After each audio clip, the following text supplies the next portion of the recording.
रूस में north Korea के सैनिकों की मौजूदगी से अमेरिका की नाराजगी बढ़ती जा रही है। रूस ने पहले कुर्स्क में नॉर्थ कोरियाई सैनिकों को उतारा और अब 8000 सैनिकों को यूक्रेन में भेजने की तैयारी है। अमेरिका ने नॉर्थ कोरिया के सैनिकों के संहार की प्लानिंग शुरू कर दी है। फिलहाल यूक्रेन को नए हथियार दिए जा रहे हैं। अमेरिका यूक्रेन को रूस की जमीन पर अपने हथियारों से हमले की छूट भी दे सकता है। अगर ऐसा हुआ तो रूस और अमेरिका के बीच सीधी जंग का खतरा बढ़ना तय है। रूस की सबसे बड़ी ताकत और यूक्रेन की सबसे बड़ी दिक्कत इस वक्त रूस में मौजूद किम जोंग की सेना है।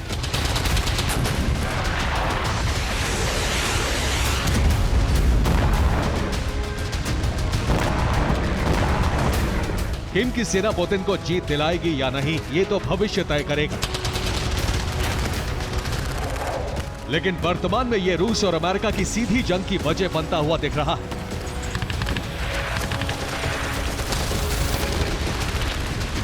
ज़ेलेंस्की बार बार पश्चिमी देशों से मदद मांग रहे हैं और अमेरिका नॉर्थ कोरिया से लेकर रूस तक को धमकी दे चुका है।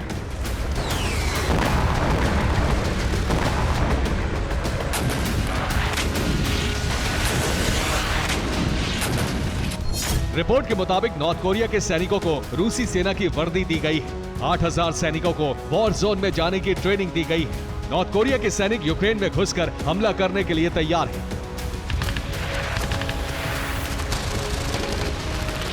कुर्स्क में यूक्रेनी सैनिकों का मुकाबला नॉर्थ कोरिया के सैनिकों से चल रहा है। नॉर्थ कोरिया के कई सैनिक जख्मी भी हुए हैं।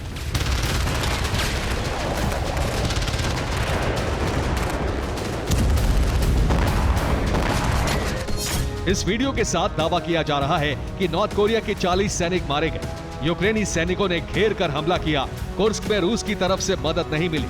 यूक्रेनी सैनिकों के पास ताकतवर हथियार है। अब कोरियाई सैनिकों के युद्ध में उतरने के बाद नेटो सदस्य देश भी ये मांग कर रहे हैं कि रूसी मिसाइलों को अमेरिका को इंटरसेप्ट करना चाहिए। पोलैंड ने फिर से यही मांग दोहराई है।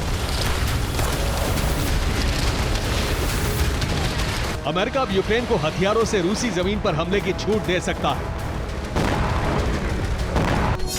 अमेरिका से जल्द यूक्रेन को नए हथियार मिल सकते हैं। अमेरिका ने हथियारों की नई लिस्ट तैयार कर ली है। यूक्रेन को ताकतवर बनाने के लिए नए हथियार दिए जाएंगे।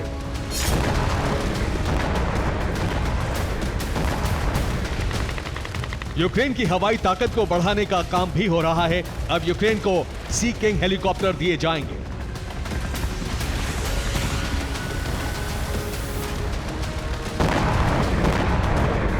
जर्मनी और ब्रिटेन से यूक्रेन को लड़ाकू हेलीकॉप्टर की सप्लाई की जाएगी। एक रिपोर्ट के मुताबिक कुर्स्क में खास कामयाबी हासिल नहीं करने वाली किम के सैनिकों को रूस अब टेस्ट करने वाला है।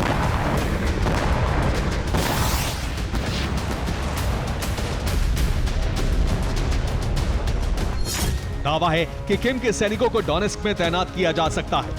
डोनेस्क में यूक्रेन के सैनिकों का मोर्चा कमजोर हुआ है। नॉर्थ कोरिया के सैनिकों के लिए यह सेफ जोन माना जा रहा है। किम जोंग की सेना ने युद्धाभ्यास तो कई बार किया है, लेकिन नॉर्थ कोरिया की सेना के पास युद्ध का कोई अनुभव नहीं है। दूसरी तरफ रूस और यूक्रेन के सैनिक लंबे समय से जंग लड़ रहे हैं और एक दूसरे की कमजोरी और ताकत को बखूबी समझते हैं। एक रिपोर्ट के मुताबिक नॉर्थ कोरिया से अभी 4000 सैनिकों को भेजा जाना है। इसलिए किम जोंग ने अपने एक भरोसेमंद जनरल को रूस भेजा है।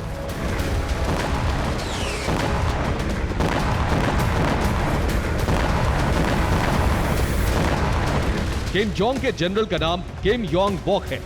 नॉर्थ कोरिया आर्मी में योंग बॉक डिप्टी हेड के पद पर हैं। किम ने इसे रूस भेजकर जाहिर कर दिया है कि नॉर्थ कोरिया से हजारों सैनिकों को रूस भेजा जा सकता है।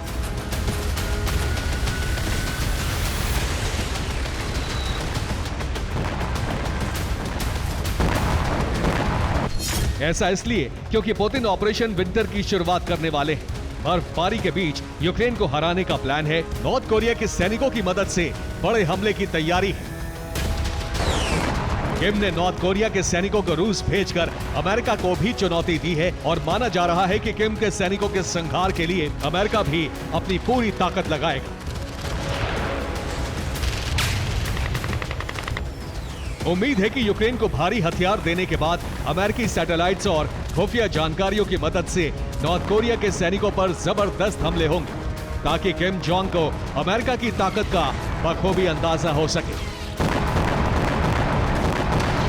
अमेरिका किसी भी कीमत पर नॉर्थ कोरिया को युद्ध में जीत का बराबर का हिस्सेदार नहीं बनने देगा। Bureau report, TV9 Bharatvarsh.